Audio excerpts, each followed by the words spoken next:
Ndodhen në poste të rëndësishme pa sfiduar asgjë, pa dhënë mendimin për asgjë. Po atëherë ku është kuptimi i përgjegjësisë në politik? Ku është kuptimi i vendimarrjes? Janë gjithë si drejtorisht që i thuhet bëj këtë.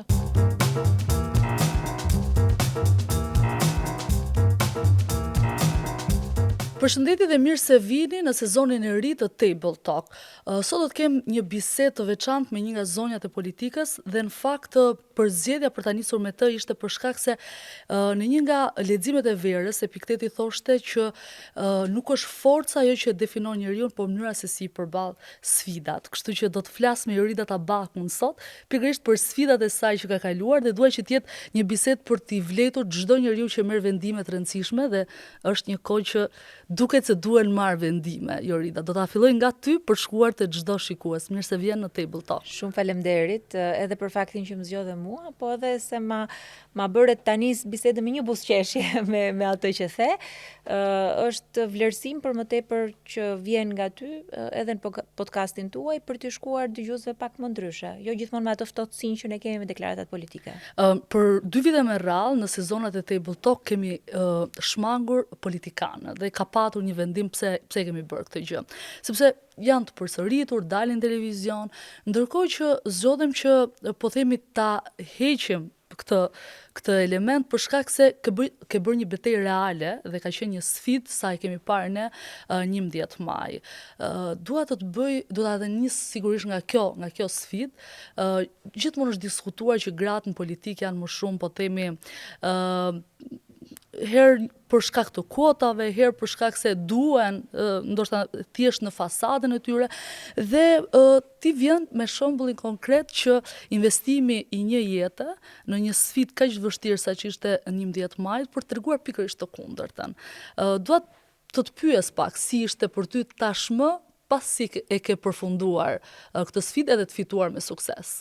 Shiko, kam folur shumë për vendimin, për 11 majin, për momentin që vendosa që do përfshihem në këtë garë, kam folur shumë edhe për mënyrën se si u bë procesi, po edhe për mënyrën se si u ndjeva unë, se zyrtarisht sigurisht që ka një impakt tjetër, po edhe personalisht ka një impakt tjetër.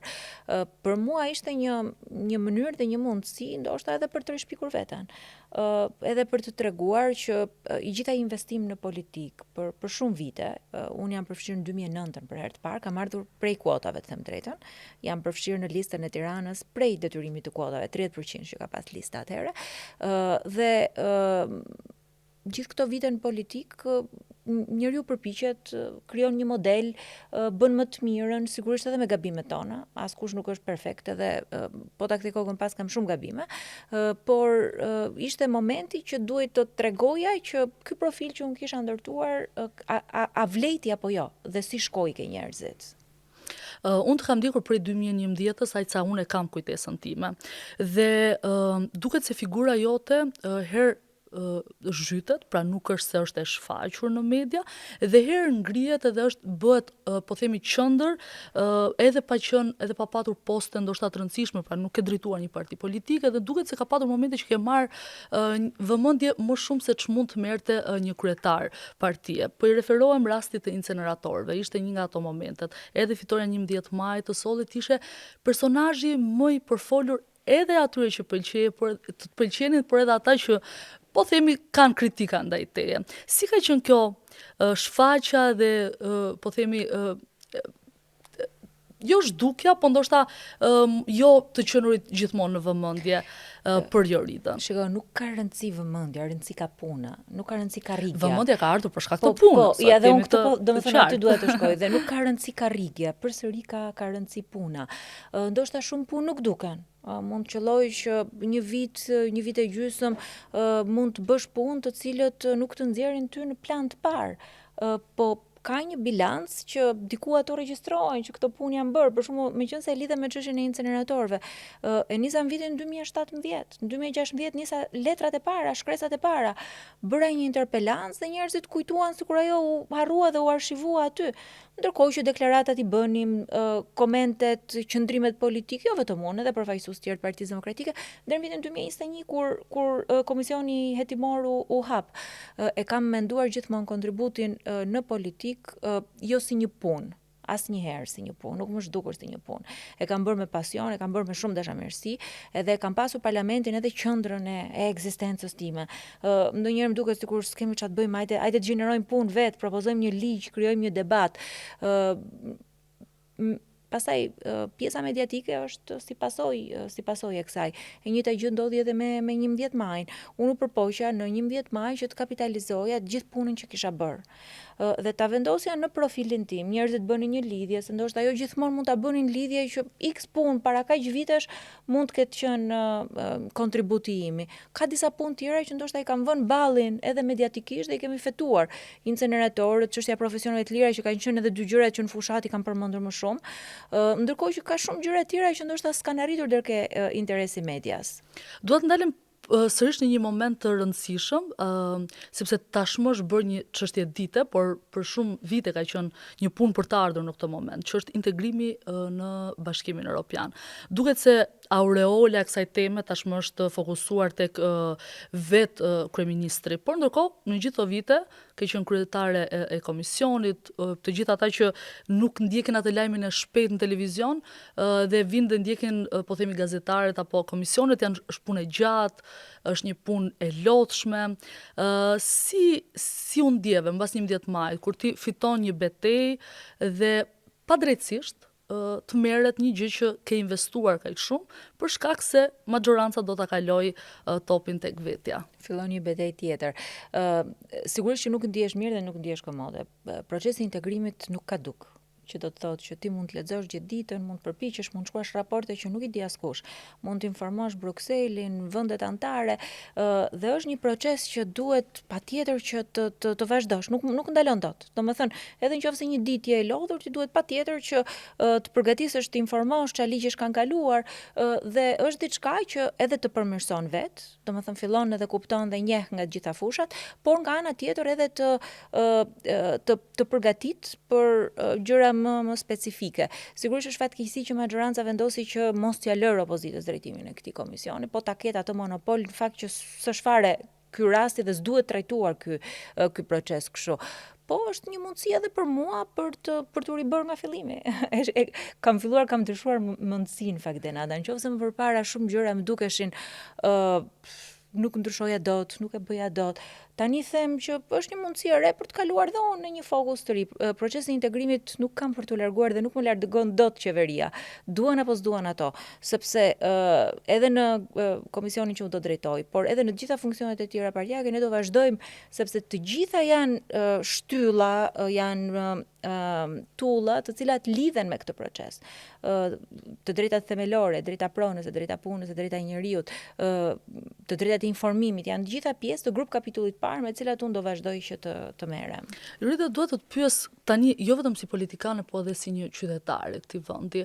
Po e nis nga vetja, po edhe nga shumë biseda që kam bërë me njerëz profesioneve të ndryshme, për shkak edhe të politikës. Duket sikur ne përsërisim vitet. Mos ndryshimi edhe i qeverisjes sjell një lloj po themi mos ndryshimi të asgjëje, edhe kur shpallet qeveria janë të njëjtat emra, edhe për parlament, edhe nëse ndryshohen e do të flasim pastaj edhe për kolegët. Vin disa kolegë që ti as nuk i njeh dhe as pas 4 vitesh nuk do i njohësh. A përballesh me dilemën që edhe gjithë ajo mund edhe sakrificë duhet që nuk ndryshon asgjë. Edhe ti pyet veten pastaj edhe si mama, edhe si zonjë, edhe si një grua në karrierë. A ja vlen? Ja vlen. Ja vlen që të luftosh çdo ditë. Ndonjëherë qellon që edhe ne jemi të mërzitur dhe unë i bëj pyetjen vetes. Gjatë fushatës elektorale, 2 javë, 3 javë përpara datës së zgjedhjes, sepse kjo fushatë ka qenë edhe shumë intensive, por edhe shumë emocionalisht e ngarkuar. Më qellonte në një ditë që më kapte edhe mua pa fuqia. Po e rëndësishme është që mos të largohesh nga ajo rruga jote, dhe qëndrueshmëria për mua është shumë e rëndësishme në politikë. Është e vërtet që shumë njerëz i ka kapur një pafuqi, një ndjenjë që këtu gjërat nuk ndryshohen. Ndërkohë që unë mendoj që këtu gjërat ndryshohen. Ndoshta ne kemi nevojë që ta riformulojmë ndryshe, ta rikonceptojmë ndryshe. Sa herë kam menduar unë me veten time faktin që ku po rriten fëmijët. i motor që jeton jashtë, që i ka fëmijët me të njëjtën moshë me mua, kur komunikojnë me njëri tjetrin, fëmijët vendosin një pozitë vështirë për gjërat që ato kanë dhe ne si kemi. Gjithmonë takoj njerëz që më flasin për cilësinë e arsimit dhe unë them nesër fëmijët e mi do shkojnë në gjimnaz, do shkojnë në universitet, çfarë do i ofrojmë, kur diskutojmë me qytetarët dhe tani që jemi bërë me fëmijë e ndjej pak edhe më afër veten, sepse ti shikojnë që janë po të njëjta shqetësime sigurisht në nivele të ndryshme. Jemi të gjithë që bëjmë pazar njësoj, që jetojmë këtu në Tiranë njësoj, që rrisim fëmijët këtu, që me karrocë ke ky bordura këtu nuk ecën dot, që rrugë kalon dot rrugën, që s'gjen dot parkim. Janë gjëra normale për një qytetar që shpesh herë të thotë, po pse vendosa të ri këtu? Dhe ka shumë qytetarë që kanë zgjedhur që të ikin, qoftë për këtë cilësinë e jetës të momentit, qoftë edhe për sistemin përgjithësi, që kur fëmia të rritet ketë mundësi që ndoshta prindrit nuk i kanë pasur. Edhe ky është një motivim shumë i madh për mua, po edhe për shumë tjerë për të bërë gjëra ndryshe në politik, për të ndryshuar pikërisht për të ndryshuar këtë realitet. Tani ndryshe nga politikanë të tjerë, 11 maj e tregoi, unë kam parë dhe fushatet të tjera, ti je njëri që del në terren. Dhe jo vetëm në shfaqjen e një muaji të fushatës. Dhe përballja me njerëzit nuk është e lehtë. Pra ndryshe nga ata politikanë të cilët kuota e partisë i çon automatikisht në parlament, nuk hasen me qytetarët e shumë, duket se janë shkëputur edhe nga realiteti dhe nga bisedat që ne bëjmë me ta, dhe nuk është e vështirë, sidomos për një gazetar ta kuptoj këtë gjë, sa e vështirë është përballesh me kritikën, po në dy dimensione. Kritikën e qytetarëve, pra ti do rikthehesh pas 4 vitesh dhe ata do mbajnë mend çfarë ju ke thënë, dhe do të mbajnë mend e të kujtojnë nëse nuk ka ndodhur një përmirësim të atyre që ata kanë shprehur shqetësim, dhe kritikën që vjen nga media. Do drejtosh një komision që do lidhet drejt për drejt me median. Media ka fuqi ndonjëherë edhe të nxjerr në pa atributet, gjithë ato që bën punën e fshehur siç ti e the, por ka dhe anën tjetër që mund të sulmoj, ke qenë në sulm jo pak herë, patjetër edhe si koleg tu, si ka përballur Jorida këto dy momente. Shiko, profili i një politikani dhe puna e një politikani nuk bën dot në fushat. Edhe po të duash nuk e bën dot në fushat. Ti në fushat përpiqesh që të tregosh njerëzve atë që do ndërtosh 4 vitet e ardhshme, po edhe atë bilanc që ke pasur. Nëse ka diçka që të gjithë duhet përmirësojmë, neve është kontakti me njerëzit. 3 vitet e kaluara të Partisë Demokratike nuk kanë qenë të lehta dhe nuk na kanë lënë që ta bëjmë atë punën që duhet me qytetarin. Se shpeshherë kur ti takon struktura partie, domosdoshmërisht është edhe fokusi i partisë, i debatit të brendshëm, që nuk të lë që të ndoshta të fokusohesh te këto elementët që ne duam të ndryshojmë, tek cilësia e jetës, tek çmimet, ekonomia, pagat, taksa, pensionet. Këtë fushat, ndoshta unë e nxora pak më në pa në rrjetet sociale, por në çdo moment, unë edhe shumë kolegë tjerë, të njëjtën gjë bëj, der më der, nuk kam përtuar asnjëherë që të shkoj der më der, që vitin e parë kur unë kam hyrë në politik, kam kuptuar që forma më efektive është ti shohësh në sy, ti shtrëngosh duart edhe të flasësh, edhe të durosh të kritikat. E takon herën e parë, ndoshta kanë më shumë kritika, e takon herën e dytë, herën e tretë, ndoshta s'ke mundësi fizikisht që ti takosh të gjithë. Por kontakti personal është për mua çelësi kryesor. Nuk e ndërton dot atë profilin që njerëzit duan vetëm një muaj të fushatës. Ti duhet patjetër që të punosh çdo ditë 4 vite.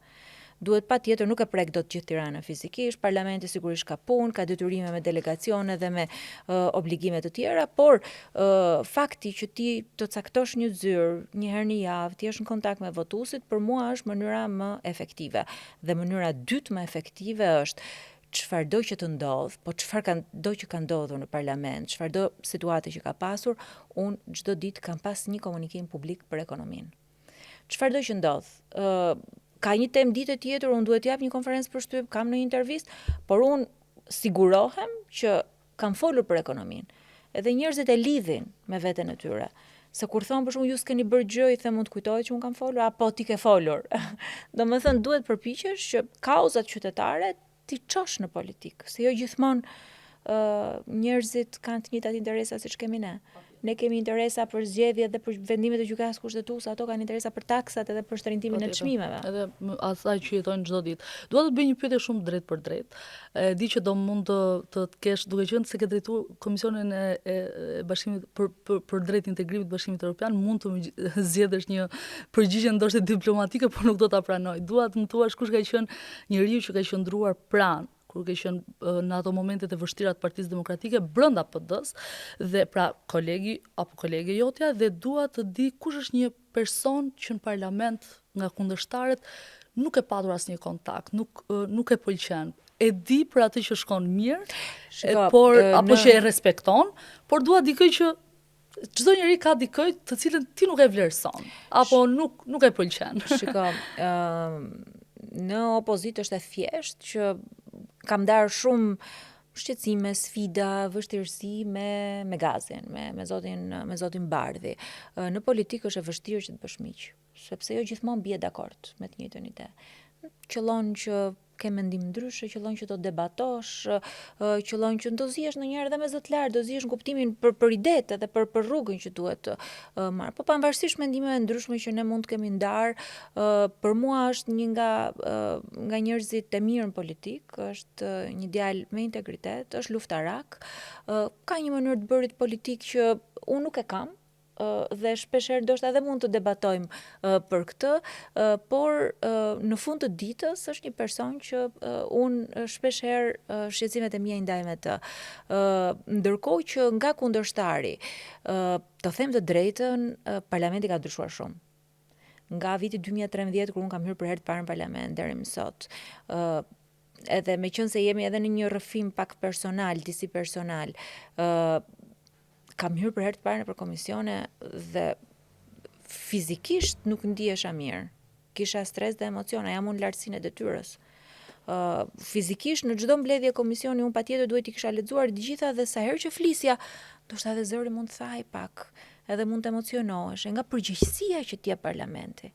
Ndërkohë që sot ka ndryshuar thelbësisht, është për parlamenti si një vend personash që vinë edhe mund të flasin qesim, mund të diskutojnë një ligj pa e lexuar, mund të bëjnë opozit vetëm në mënyrë personale duke të sulmuar dhe as nuk skuqen, as nuk zverdhen. Dhe kam të vështirë, por unë mund të them një model që të them se çfarë nuk më pëlqen. Mua nuk më pëlqejnë në politik nga ana kundërshtarit, këtu i referohem, meqense ma bëre pyetjen për kundërshtarin, ato modele të cilët nuk thonë asnjëherë pse. Ato modele të cilët thonë gjithmonë po. Ato modele të cilët ngren duart edhe të kundërshtojnë dhe nuk i shohin syt nëse kanë një objektiv tyre në politik, që përdoren në politik. Dhe për mua ky është modeli më i shumtuar që është promovuar në politik. Po ndërkohë këto modele, edhe unë nuk po të përcaktoj tani një emër, se e di që të thash që e dija që do më jepi një përgjigje diplomatike, por i shohim të jenë në poste të rëndësishme. Pra të gjitha ata njerëz që nuk kanë një jo për të thënë, kanë gjithmonë po, edhe nëse duhet të mbrojnë të pambrojtshmen. Por i shohim të jenë në krye të posteve të rëndësishme, të marrin fatkeqësisht do të thosha. Fatkeqësisht. Po pra, fatkeqësisht, sepse ndodhen në poste të rëndësishme pa sfiduar asgjë, pa dhënë mendimin për asgjë. Po atëherë ku është kuptimi i përgjegjësisë në politik? Ku është kuptimi i vendimmarrjes? Janë gjithë si drejtorisht që i thuhet bëj këtë. Prandaj po them që ka ndryshuar parlamenti, ka ndryshuar politika, ka qenë një klasë politike mua mund mos më pëlqente Ben Blushi. Po e dëgjoje me interes Ben Blushin. Mua mund mos pëlqente dhe debatet më të mëdha e kam pas me Shkëlqim Canin kur ka qenë ministër. Po Shkëlqim Cani kishte një argument të cilin e jepte me arsyet e veta, me justifikimin e vet si profesionist. Sot nuk i ka majoranca këto. Dua tani të kaloj pak edhe një raport tjetër personal, po themi, po gjithmonë duke ruajtur Joridën në qendër të gjithë gjës. E thash që në fillim që krahas të qenurit në karrierë, në politik, je bërë nën e 3 fëmijëve të mrekullueshëm, dhe gjitha kjo ka ndodhur ndërkohë që ti je në karrierë. Dhe dua të të pyes pak për fëmijët. Kush është ai nga 3 fëmijët e tu që mendon se të ngjan ty? Ta bëj këtë pyetje sepse e di sa e rëndësishme është për cilin do që na sheh përtej ekranit të shoh dikë që e ka parë në televizion, e shoh të bëj betejë, po kur kthehet në shtëpi dhe mbyll derën, është si çdo njeri prej nesh. Edhe pa e mbyll derën, gjithë ditën është një punë që nuk mbaron. Shikoj, shumë gjëra kam bërë në politikë, kam bërë karrierën time profesionale, jam pedagoge, po asgjë nuk ka të krahasuar me të qenurin nën. Edhe është një punë që unë shpresoj që të vazhdoj kështu gjithkohë, se ndonjëherë zë dhe frika dhe i them fëmijëve, po kur të rritesh, të më pyesësh prapë, se tani më pyesin për çdo gjë. Nuk është e thjeshtë që të kesh 3 fëmijë edhe ti je dhe angazhuar që të mbash një orar i cili kalon përtej orës 8-4, angazhimet të cilat shkojnë basdite, shkojnë në fundjava, tani është bërë pak më thjesht sepse unë flas me fëmijët. Me bashortin e vendajmë çdo gjë për gjysmë. Ndonjëherë qëllon që ai merr edhe pak më shumë kërkesë. Me të padrejt, me thënë të drejtën, por ai e bën me kënaqësi, nuk e konsideron si detyrim, e ka kënaqësi që kurri me fëmijët dhe shpenzon kohë me fëmijët. Dhe është një punë e cila e quaj punë sepse është me të vërtet punë që të angazhohesh me to, po është nga ana tjetër për mua ka qenë një shkollë jete sepse më ka përmirësuar. Të kesh 3 fëmijë të cilët tani janë rritur dhe neve i flasim. Për shembull, unë i them jam tek puna, kam këtë detyrim.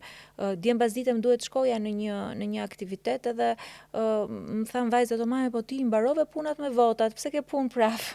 Sepse deri në fushat kisha punë me votat. Dhe ato orët e gjata justifikoja me angazhimin tim atje.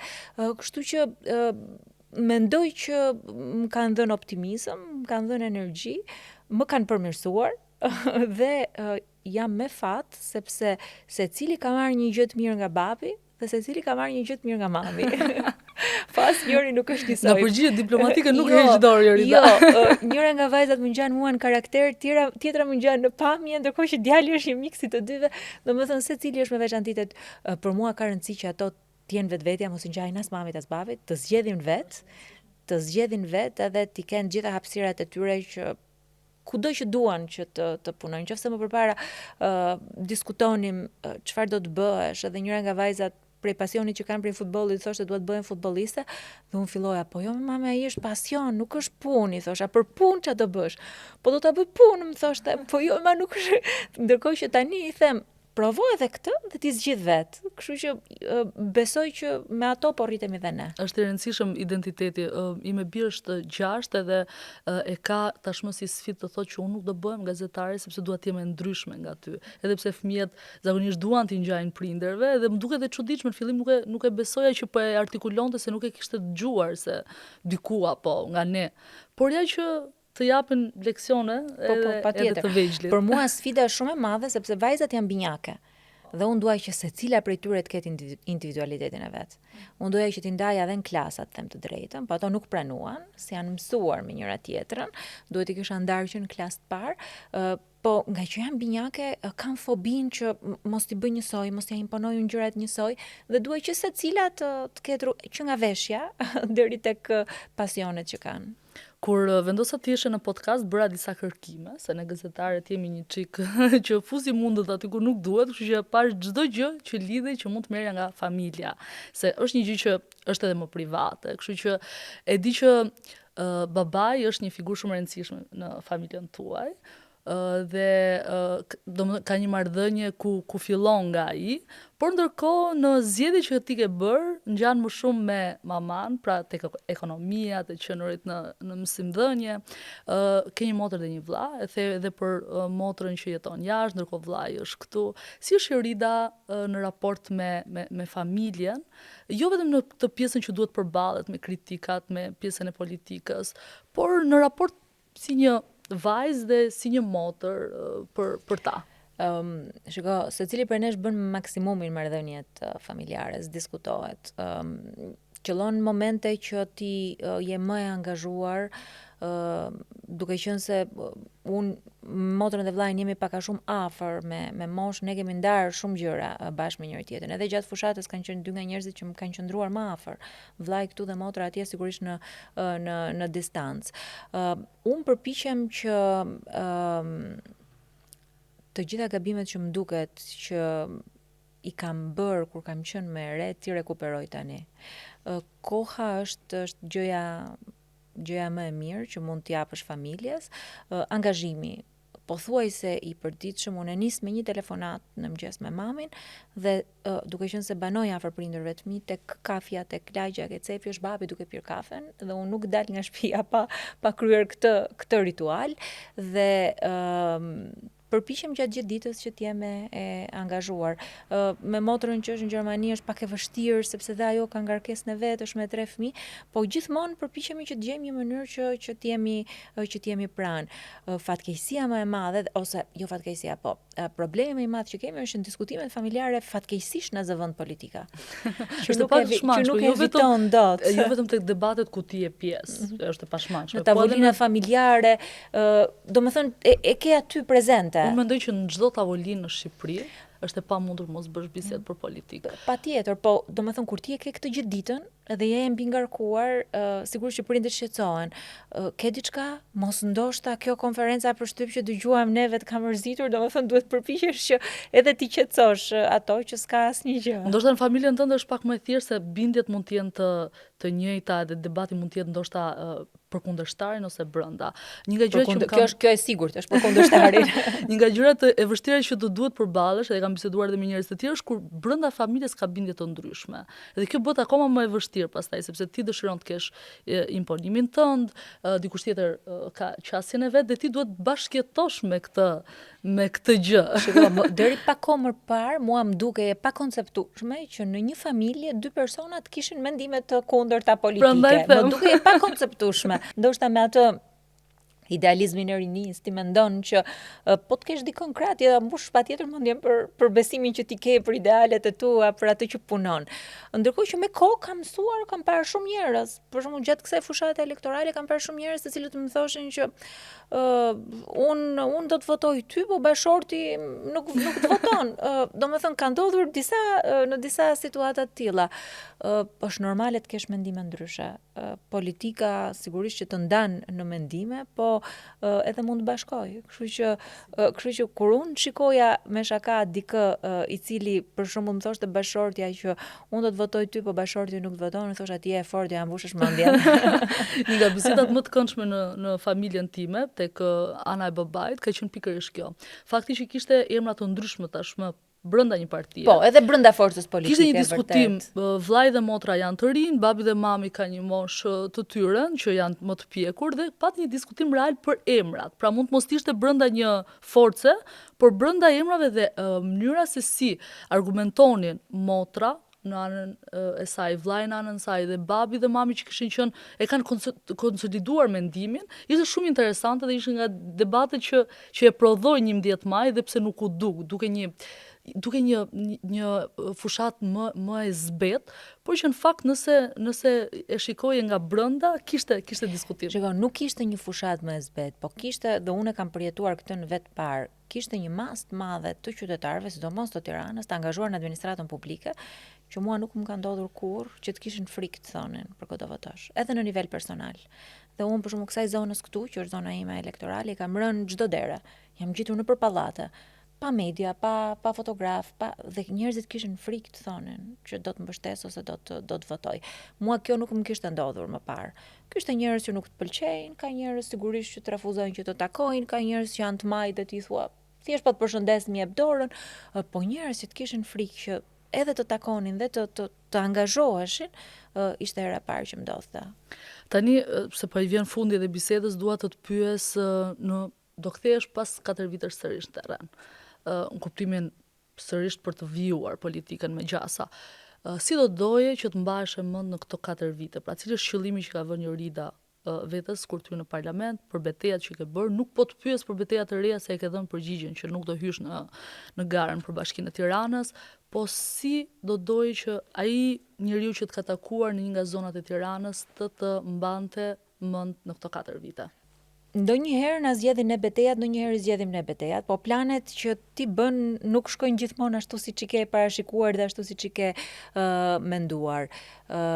E rëndësishme është që të shkosh tek qytetarët gjithmonë ndryshe dhe të kesh diçka për t'i ofruar. Nuk e parashikoj dot se çfarë do të ndodhë në këto 4 vite, por unë kam marrë disa angazhime, të cilat lidhen me luftën ndaj korrupsionit, të cilat lidhen me angazhimin e të rinjve dhe grave, jo vetëm në politikë, se ne sa herë që flasim angazhim na lidhet mendja me politikën, po hapësirat e tyre në sistem, kudo, qoftë ke biznesi, qoftë në administratë publike, qoftë për çështje sociale, dhe ka marrë një angazhim dhe për ekonominë, për çështje të cilat nuk kam për t'ju ndarë.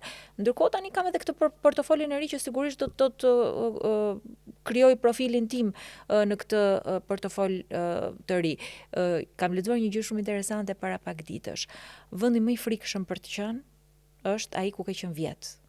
Duhet patjetër që të ndryshosh. Kështu që edhe unë, kjo është frika më e madhe që kam. A do kem unë mundësi që atë besim që mu dha, t'i çoj qytetarëve, jo vetëm pas 4 vitesh, po sa herë që ti takoj dhe çdo gjë që të bëj, a mund ta justifikoj besimin që ato më kanë dhënë.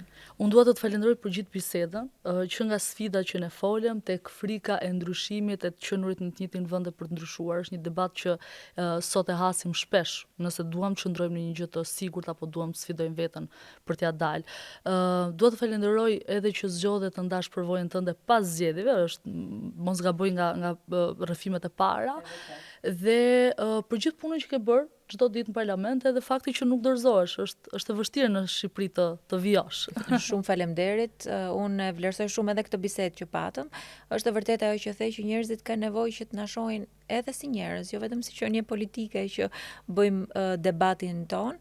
Është e rëndësishme që të shkojmë atyre me të gjithë dimensionet tona. 11 maj e ka treguar për ty. Pra, të kanë parë për te asaj që të shohin çdo ditë në ekran. Dhe doja të uroja sukses në sfidën e podcastit dhe në sfidat e ardhshme të gazetarisë që janë gjithmonë beteja si ato tonat. Dhe në ndryshim. Edhe kjo është një gjë e mirë në fakt. Kështu i vjen edhe fundi këtij episodi për t'ju lënë takim në episodin e radhës gjithmonë në ACQ. Faleminderit që na ndoqët.